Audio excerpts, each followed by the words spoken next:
비교 선수 김연아 선수가 이 주니어였던 시절에 그녀를 가르쳤던 이 신혜수 코치라는 분이 이런 에피소드를 기자들에게 말한 적이 있었습니다. 중학생 시절에 김연아 선수가 이 트러플 러츠를 하도 많이 연습하길래 몇 번이나 점프할까 이렇게 세어보았답니다. 그런데 그만 한 65회까지 세다가 까먹었대요. 그 이후로도 이 선수가 계속 연습하고 했으니까 아마 트러플 러츠만 한 건 아닐 거 아니에요? 여러 가지 다른 연습을 하다 계속 넘어지고 연습하고 하는 걸 보니까 한 100회 이상을 한번 연습할 때 계속 하더라. 이런 에피소드를 기자들에게 말한 적이 있었습니다.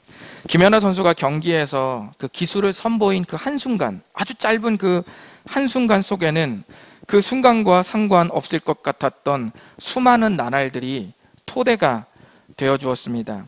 인생의 중요한 어떤 한순간을 건강하게 지나간다는 것은 그 순간만 벗어나는 순발력을 키우는 것이 다가 아니라 그 시기를 맞이하기 전에 일상을 우리가 얼마나 건강하게 보내느냐가 관건이 될 것입니다.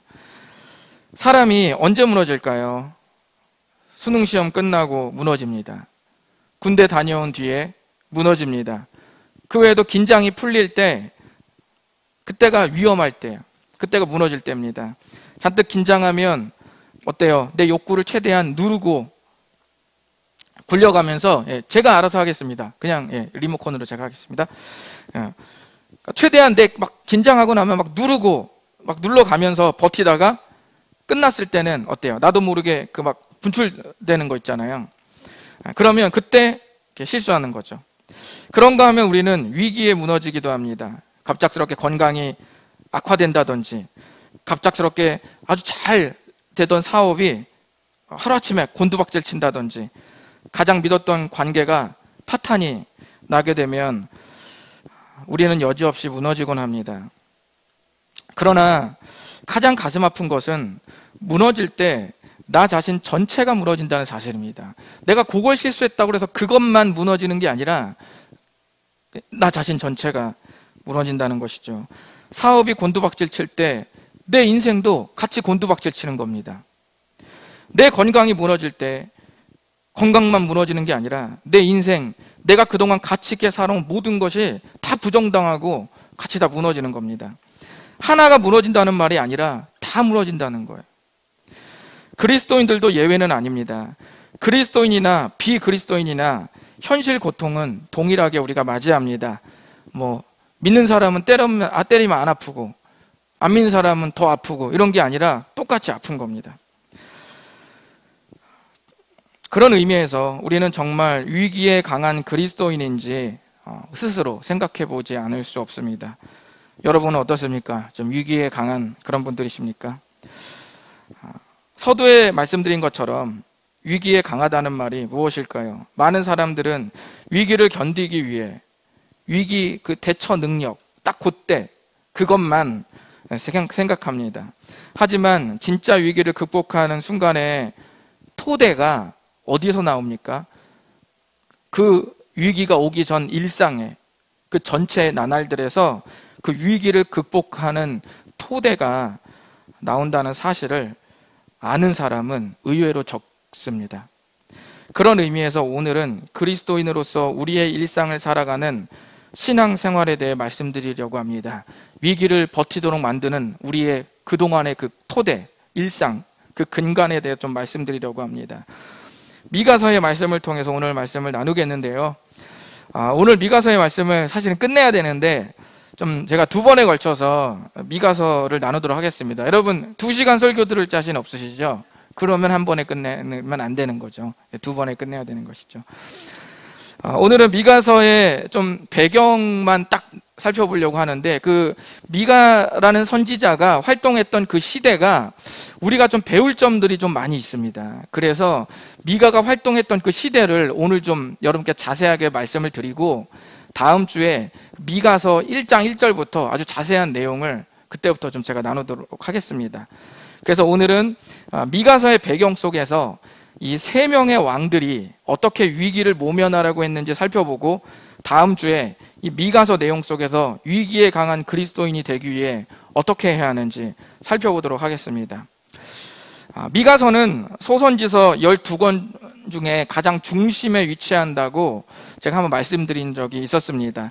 그러므로 미가서는 12권의 소선지서 전체의 주제에 해당하는 말씀입니다. 이스라엘은 우리나라처럼 이 남과 북으로 분열된 상태인데 미가는 어디에서 활약했을까요? 남쪽에서 활약했습니다.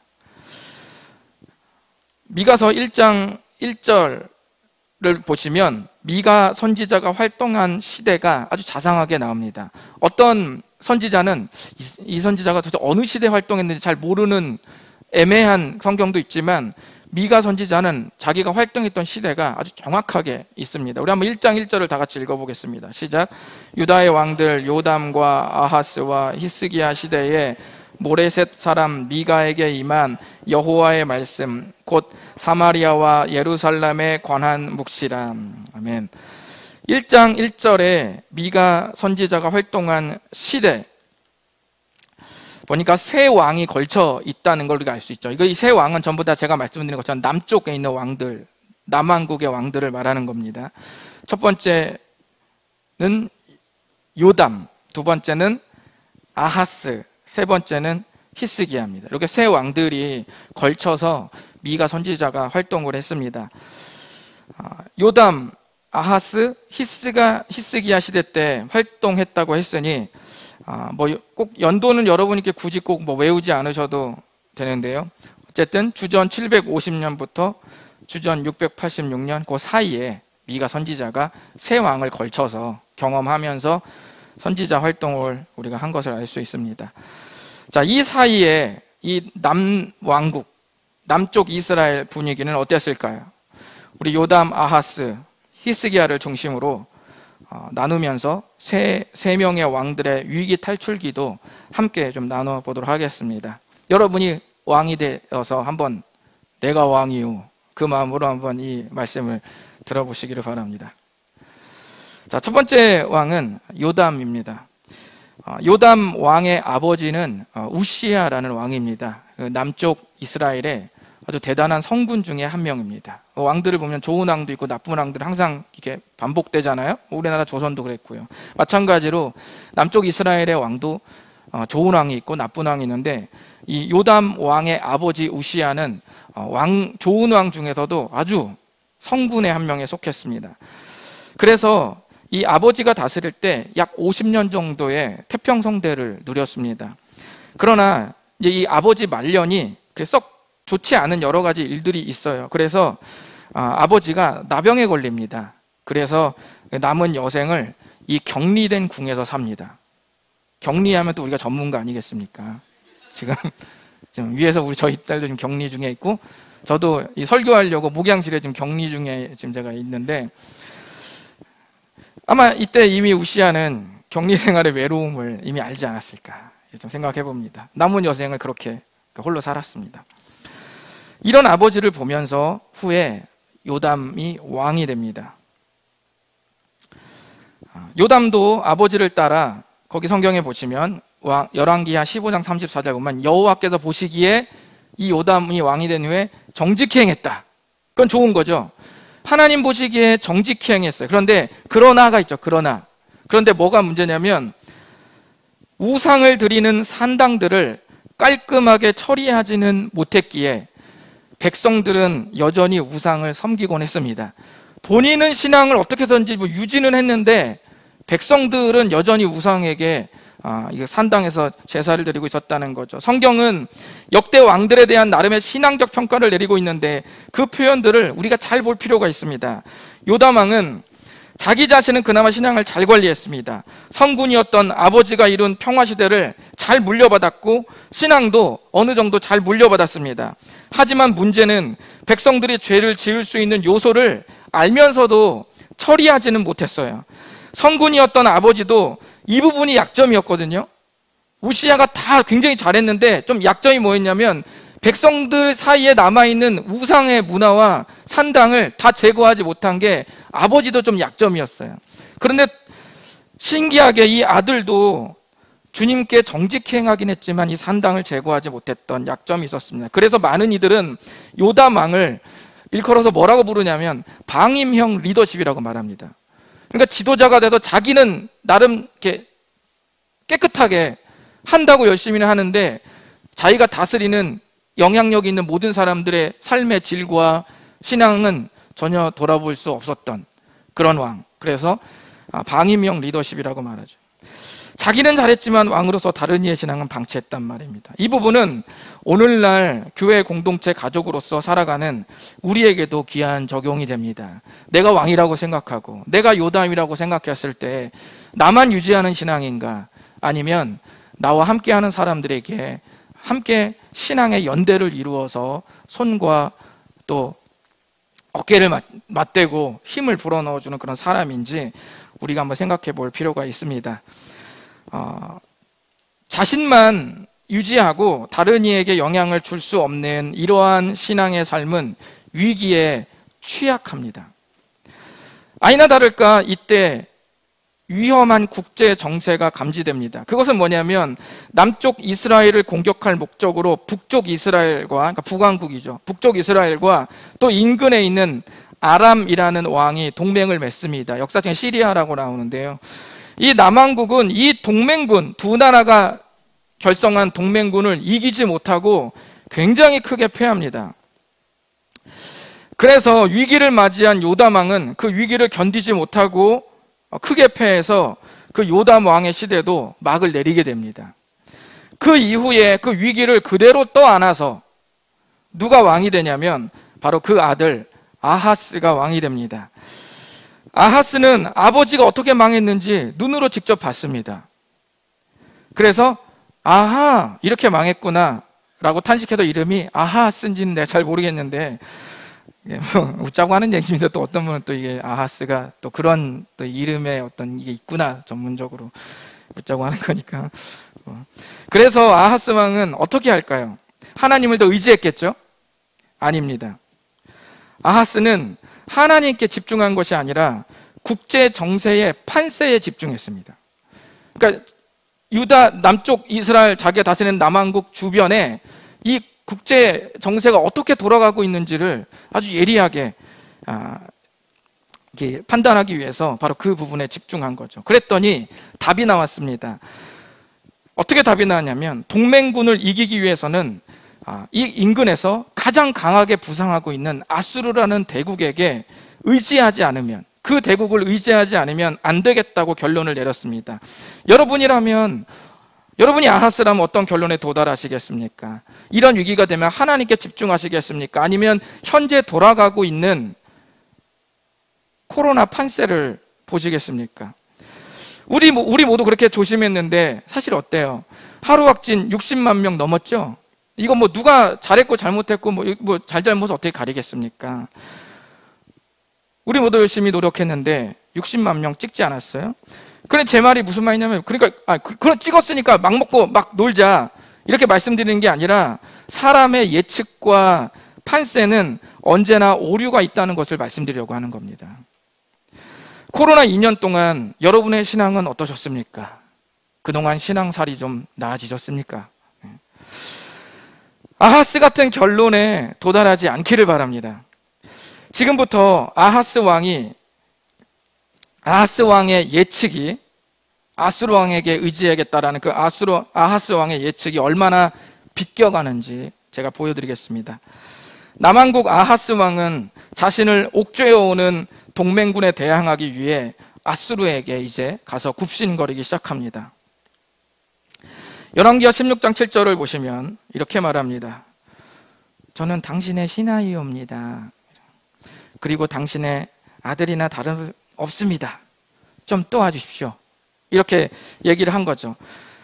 그뿐만 아니라 엄청난 양의 예물을 아수르 왕에게 갖다 바칩니다. 열왕기하 16장 8절에 보면 이 왕의 마음을 사기 위해 성전과 왕궁 곳간에 있는 금과 은을 전부 모아서 모조리 아수르 왕에게 전부 다 바쳤습니다. 아하스의 아부와 뇌물에 아수르 왕의 마음이 움직였습니다. 움직였어요. 그래서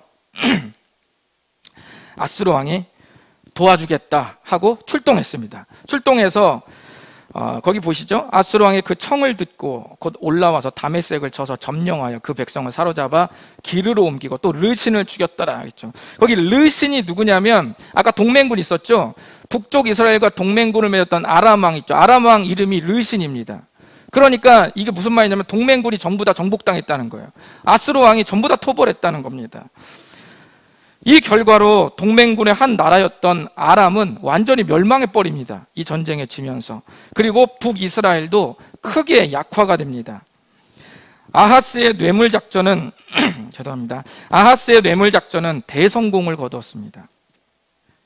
역시 내 판단이 옳았다니까. 아하, 내 판단이 옳았어. 이렇게 하면서 막 이렇게 좋아하지 않았을까요?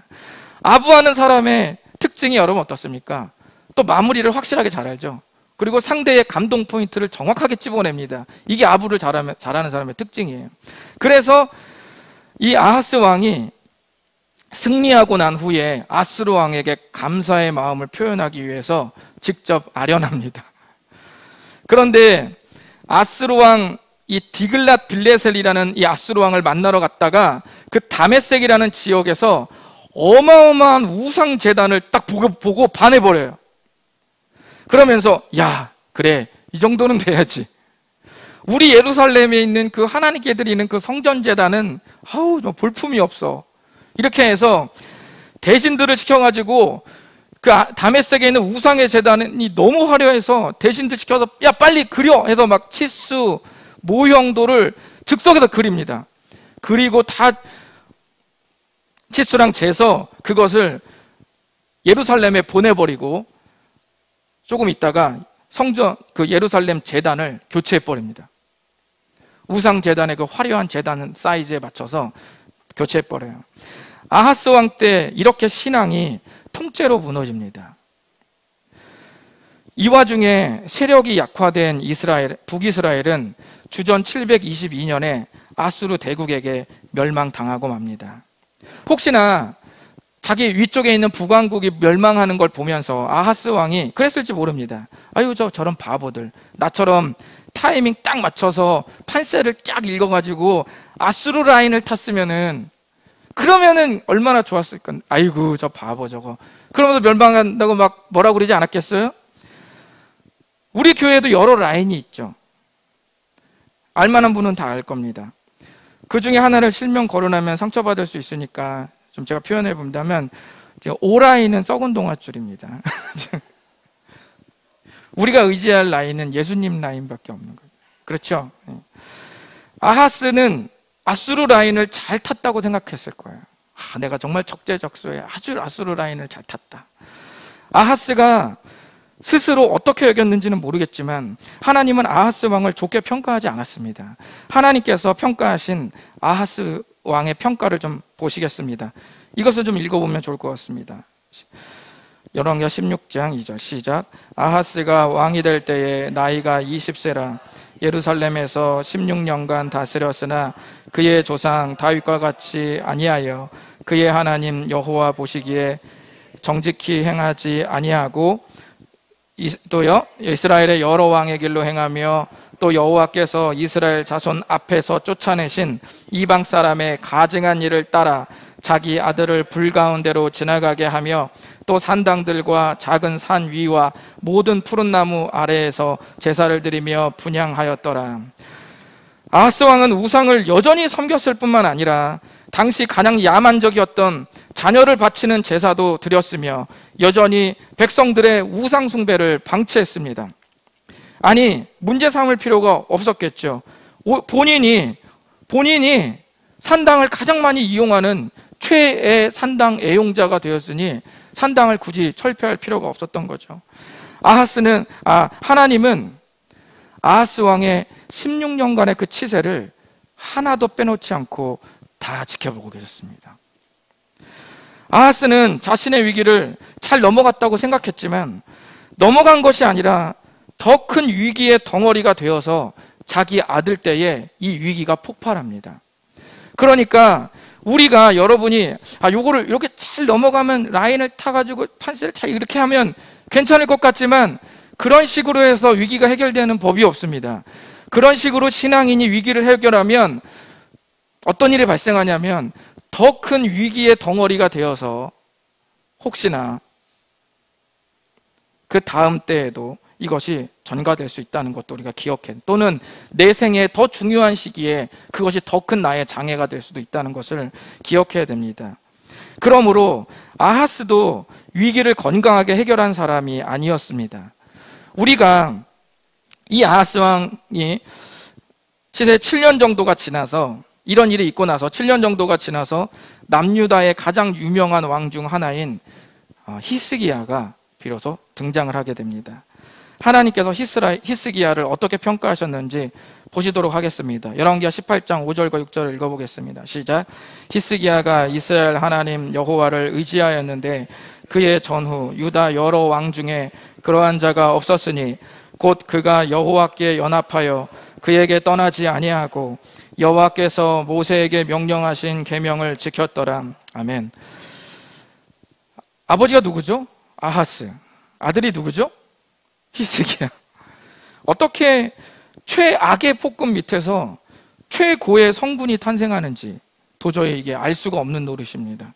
아니, 만약에 그렇다면은 제가 우리 김민구 전사님을 최고의 목사님으로 만들기 위해서 내가 최악의 담임 목사가 되어야 된다라는 그 말이 되는 것인데, 제가 혹시나 나중에 막대하면은 내가 당신을 그 위대한 목회자로 세우기 위한 나의 큰 그림이라는 걸 아시오. 어찌하든 히스기야는 아주 주님을 간절히 의지했습니다. 아버지와는 달리 주님을 간절히 의지했어요. 제가 이 얘기를 여러 번 하는데요, 그럼 히스기야가 한 번도 실수하지 않았을까요? 히스기야는 오직 여호와만 의지하고 그 다윗의 길로 모세가 명령한 그 법을 하나도 어기지 않고 아주 철두철미하게 지키면서 한 번도 실수하지 않았을까요? 그렇지 않습니다. 하나님은 실수하지 않는 히스기야를 보고 그가 나를 평생 의지했다고 말하지 않았습니다. 넘어져도 다시 일어나서 주님을 향해 나아가는 변함없는 그 거룩의 추구를 보고 나를 평생 의지했다, 그렇게 말씀해 주시는 겁니다. 제가 이렇게 말하는 근거가 있습니다. 그 다음 이야기를 보시면 히스기야가 얼마나 엄청난 실수를 저지르는지 여러분이 보게 됩니다. 히스기야 시대에서 아마도 가장 중요한 순간은 히스기야가 왕이 된 후에 주전 701년에 바로 이 북쪽을 무너뜨렸던 아수르 있죠? 바로 자기 아버지 때 그 라인을 탔던 그 아수르라는 나라가, 제가 아들 때 넘어온다고 그랬잖아요. 위기의 덩어리가. 이 아수르 왕이 히스기야 시대에 주전 701년에 무려 18만 5천 명이나 되는 대군을 이끌고 이 아수르 왕 사네립이 남한군국을 공격해 옵니다. 남한국은 속수무책으로 정복당합니다. 이제 그들은 히스기야가 있는 예루살렘으로 점점 옥죄어 오고 있습니다. 히스기야는 어떻게 했을까요? 주여 도와주시옵소서, 저에게는 오직 주님만이 없습니다, 이렇게 간절히 부르짖었을까요? 우리 18장 14절 한번 읽어보겠습니다. 시작. 유다의 왕 히스기야가 라게스로 사람을 보내어 아수르 왕에게 이르되 내가 범죄하였나이다, 나를 떠나소서, 죄송합니다. 네. 왕이 내게 지으시는 것을 내가 당하리이다 하였더니 아수르 왕이 곧 은 300달란트와 금 30달란트를 정하여 유다 왕 히스기야에게 내게 한지라. 아멘. 히스기야의 모습에서 우리는 아버지 아하스 왕의 냄새를 맡게 됩니다. 그때는 저는 당신의 신하이옵니다 라고 말했지만 이 아들 히스기야는 뭐라고 말했냐면 내가 범죄하였나이다 이렇게 말했어요. 이거 무슨 말이냐면요, 사람이 하나님께 회개할 때 하는 말입니다. 내가 범죄하였습니다. 그런데 그 말을 지금 누구한테 하는 거냐면 아수르 왕에게 하는 거예요. 그러니까 지금 이 순간만큼은 히스기야가 마음이 크게 위축돼서 아수르 왕을 뭐라고 고백하는 거예요? 거의 주님이라고 고백하는 거예요. 히스기야가 뭘 잘못했습니까? 18만 5천의 대군을 이끌고 쳐들어온 건 아수르 왕 사네립이지 히스기야는 아무것도 잘못한 게 없지 않습니까? 그런데 그 앞에 납작 엎드려서 본인이 잘못했다고 말합니다. 그러나 아수르 왕은 인자한 척 하면서도 막대한 양의 조공을 요구했습니다. 은 300달란트와 금 30달란트를 정하여 유다 왕 히스기야에게 내게 한지라. 이 막대한 조공을 내기 위해서 히스기야는 아버지 아하스 왕이 그랬던 것처럼 성전과 왕궁 곳간에 있는 은을 다 주었을 뿐만 아니라 성전 문과 기둥에 자기가 주님을 경외하기 위해 입힌 금까지 싹싹 벗겨서 전부 다 갖다가 아스로 왕에게 갖다 줬습니다. 아스로 왕의 마음이 어떻게 움직였을까요? 움직이지 않았습니다. 뭐 그 조공의 양이 부족했던지 아니면은 그냥 다 받아버리고 또 공격했는지는 모르겠지만 어쨌든 아스로 왕의 마음은 변하지 않았어요. 그리고 마침내 히스기야가 있는 예루살렘 성을 포위했습니다. 여러분, 언제나 임시방편으로 위기를 모면하라고 할 때는 더 큰 위기가 돼서 돌아온다는 것을 우리는 반드시 기억해야 됩니다. 신앙인은 신앙으로 해결하지 않으면 더 큰 위기가 돼서 반드시 돌아오게 되어 있습니다. 그리스도인이 그리스도인답게 위기를 해결하지 않으면 언제나 돌아오는 것은 더 큰 불안과 두려움뿐입니다. 주님이 복수해서 두려움을 준다는 의미가 아니라 주님을 의지하지 않고 뒤돌아선 반대편이 여러분에게 준 결과물들입니다. 아스로의 대신 랍사게라는 이 자가 나와서 남한국을 아주 모욕합니다. 이제 대진이 딱 대치가 되고 난 뒤에 랍사게라는 대신이 나와서 이스라엘 남쪽 남한국을 모욕하죠. 히스기야의 신앙에 대해 익히 들었는지 그가 묻습니다. 네가 의뢰하는 이 의뢰가 무엇이냐? 이게 무슨 말이냐면요, 너는 누가 너를 도와줄 거라고 생각하냐? 이 물음이에요. 너는 누가 너를 도와줄 거라고 생각하냐? 이 질문을 여러분에게 해보십시오. 정말 우리를 구원하신 예수 그리스도께서 여러분을 도와줄 것이라고 여러분은 정말 믿습니까? 그는 대신들과 백성들에게 뭐라고 말하냐면, 너의 왕 히스기야의 말을 듣지 말고 아스로 왕에게 항복해서 풍요로운 삶을 누리라고 유혹합니다. 거기 너희는 각각 그의 포도와 무화과를 먹고 이렇게 했죠. 이게 풍요로운 걸 말하는 거예요. 아스로 왕에게 항복하면 풍요롭게 지낼 수 있다는 것이죠. 무슨 말입니까? 왕을 교체하라, 그 얘기입니다. 왕을 교체하라. 우리가 신앙생활을 하다 보면 수시로 왕을 교체할 때가 있습니다. 내가 왕이 되었다가, 돈이 왕이 되었다가, 코로나가 왕이 되었다가 수시로 바뀝니다. 어떤 분은 진짜 왕이셨던 그 주님이 언제 내 왕이셨는지 기억조차 나지 않는 분도 있습니다. 과연 그분이 정말 한 번이라도 내 인생에 왕이었던 적이 있었는지 기억도 안 나는 분들도 있으실 수도 있습니다. 히스기야는 랍사게 대신에 조롱을 듣고 그 자리에서 옷을 찢습니다. 그리고 굵은 배를 두르고 주님 전으로 들어갔습니다. 이제 이해되시죠? 옷을 찢고 굵은 배를 입는 건 뭐라고 했죠? 회개의 고대 표현이라고 했죠. 주님 앞에 들어가요. 이 회개의 표현입니다. 아마도 히스기야가 뭘 회개했을까요? 지난날 곳간에 은금을 전부 갖다 바치고 자기가 주님을 섬기기 위해서 취했던 그 금까지 싹싹 벗겨서 아스로 왕에게 다 갖다 줬던 그 순간들이 자기뿐만 아니라 자기가 다스리는 백성들까지 더 큰 위기로 만들어버린 그 모든 현실들, 히스기야가 그것을 회개하지 않았을까요? 그리고 대신들을 시켜서 당대 아주 훌륭한 선지자였던 이사야 선지자에게 이 위기를 공유합니다. 이사야는 기도하고 대신들에게 다음과 같이 말합니다. 이사야가 이제 온 대신들에게 말하는 겁니다. 읽어보시겠습니다. 시작. 이사야가 그들에게 이르되 너희는 너희 주에게 이렇게 말하라. 여호와의 말씀이 너는 아스로 왕의 신복들에게 들은 바 나를 모욕하는 말 때문에 두려워하지 말라. 아멘. 주님이 이사야에게 임했고 이사야가 임한 하나님의 음성을 대신들에게 들려줍니다. 아스로 왕의 신복에게 들은 그 모욕한 말 때문에 두려워하지 말아라, 이렇게 말합니다. 주님이 결코 두려워하지 말라고 말씀하는 거예요. 우리 모두는 어떤 상황에서든 주님이 하신 이 마음이 우리 안으로 들어와야 됩니다. 두려워하지 말라는 이 마음이 우리에게 들어와야 됩니다. 그래야 위기를 해결할 출발선에 비로소 설 수 있는 겁니다. 이 마음이 우리 안으로 들어와야 돼요. 그래야지만 위기 해결 출발선상에 서는 거예요. 대신들은 이 편지를 급히 챙겨서 히스기야 왕에게 전달합니다. 히스기야가 그 편지를 받고 주님 전에서 주님 앞에 그 편지를 딱 펴놓고 기도하기 시작합니다. 뭐라고 합니까? 주여, 사내립이 하나님을 비방하는 말 들으셨죠? 왕을 교체하랍니다. 주여, 이 위기에서 건져주시고 사내립으로 하여금 오직 주 하나님만, 지가 왕이 아니라 오직 주 여호와 하나님만 홀로 진짜 하나님이신 줄을 알게 해주십시오. 이 기도를 드리니까 신기하게 이사야가 그 기도를 어떻게 들었는지 이사야를 통해서 하나님께서 히스기야의 기도를 들으셨다는 전가를 그렇게 받게 됩니다.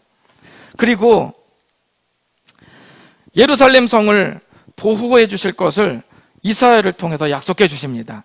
이 성을 보호하여 구원하리라. 하나님께서 그렇게 약속을 해주세요. 이렇게 해서 히스기야는 이 위기를 벗어나게 됩니다. 18만 5천 명이라는 대군과의 전쟁에서 그들의 군사에 전혀 피해를 입지 않고 아무것도 하지 않고 오직 주님의 이 은혜로만 이 전쟁에서 승리하게 됩니다. 우리가 지금까지 이 세 명의 왕을 통해 위기 때의 모습들을 봤습니다. 히스기야 왕만이 위기를 벗어나긴 했지만 그 또한 신앙의 그늘진 곳이 없는 것은 아니었다는 것을 우리가 지금 봤습니다. 자기가 입힌 성전 기둥의 금까지 싹싹 벗겨 갖다 주는 그 비굴한 모습 속에서 우리는 인생의 위기가 수시로 우리에게 다가오며 그 위기가 얼마나 내 신앙을 갉아먹을 정도로 얼마나 큰지 우리는 다시 한번 실감하게 됩니다. 이후에 히스기야는 또 한 번 큰 실수를 저지르기도 합니다. 이 세 왕의 일들을, 이 세 왕의 이 이야기와 사건들을 누가 유심히 보고 있습니까? 바로 미가 선지자가 유심히 다 보고 있습니다. 제가 왕들의 이야기를 말했지만 그들의 이야기는 단순히 그 왕들의 이야기가 아니라 나라 전체의 이야기입니다. 나라 전체의 백성들의 삶이 어떠했는지, 어떤 분위기였는지를 실감하게 만듭니다. 그리고 신앙이 무너져버린 남왕국을 향해 한 줄기 빛처럼 미가는 하나님의 말씀을 쏟아냅니다. 그 말씀 속에서 우리는 현대시대의 위기 속에 우리가 어떠한 삶을 살아야 하는지 큰 방향을 제시받을 수 있습니다. 다음 주에 미가서의 말씀을 깊이 나눠보도록 하겠습니다. 오늘은 위기에 약했던 세 왕의 모습들을 살펴보면서 우리도 한번 좀 생각해 보기를 원합니다. 위기가 우리에게 다가올 때 우리가 느끼는 신앙적 반응이 무엇이었습니까? 위기가 우리에게 요구하는 것은 그겁니다. 왕을 교체하라. 너가 그동안 섬기고 의지하려는 바로 그분, 그걸 교체하라는 것이죠. 다른 종교로 개종을 한다는 게 아니라 철저하게 아하스가 썼던 방법을 추구하고자 하는 열망입니다. 우리는 그러나 잊으면 안 됩니다. 우리를 구원하신 예수님이 우리를 위해 무엇을 해주셨는지 기억해야 됩니다. 위기 중에 최악의 위기는 죄의 문제 아니겠습니까? 그분은 최악의 문제를 해결해 주신 분이십니다. 그러므로 최악의 문제의 하위의 위기는 다 주님 밑으로 들어가는 겁니다. 또 주님께서 무엇을 이기셨습니까? 사망을 이기셨습니다. 인류 역사에서 그 누구도 정복하지 못했던 사망을 예수님은 이기셨습니다. 그러므로 사망보다 가벼운 하위의 것들은 모두 그리스도의 십자가 안으로 다 들어가는 겁니다. 우리는 다양한 문제를 만나도 변하지 말아야 될 마음이 있습니다. 그것은 하늘과 땅에 나의 주님은 홀로 예수 그리스도십니다. 바로 이 고백입니다. 여러분의 위기 속에서 이 신앙의 고백들이 빛을 발하기를 바랍니다. 기도하겠습니다.